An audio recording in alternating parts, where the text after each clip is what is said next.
Multi country smuggling nexus, ஒரு syndicate. பாகிஸ்தான்லேருந்து கிளம்பி குஜராத் வந்து, குஜராத்லேருந்து தமிழ்நாட்டிற்கு வந்து, தமிழ்நாட்டிலேருந்து ஸ்ரீலங்கா வரை, அதுக்கப்புறம் எங்கெல்லாம் போகிறது அதையும் நீங்கள் பார்க்க வேண்டும். சரி, யார் இந்த ட்ரக் சப்ளையர் என்று நீங்கள் பார்க்கும்போது இன்வெஸ்டிகேஷன் வெளிவிட்ட இந்த தகவல், பலூச்சிஸ்தானில் இருக்கக்கூடிய ஒரு narcotic drug dealer Haji Aslam alias Babu Baloch. சமீபத்தில் நீங்கள் பார்த்தீர்கள்னா இந்த நபருடைய பெயர் இன்டர்நேஷனல் ட்ரக் சிண்டிகேட்டில் ஒரு மிகப்பெரிய இடத்தை பிடித்திருக்கிறது. இந்த நபருடைய சப்ளை தான் இந்த சப்ளை என்று கூறுகிறார்கள்.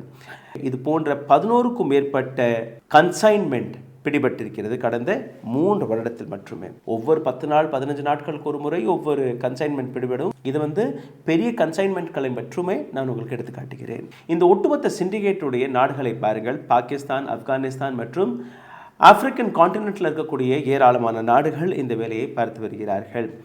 Asia, Afghanistan, Pakistan and several African countries are involved in this syndicate. இந்த அனைத்து நாடுகளுக்குமே குஜராத் போர்ட் ஒரு சேஃபஸ்ட் ட்ராப் ஜோனாக மாறிவிட்டது.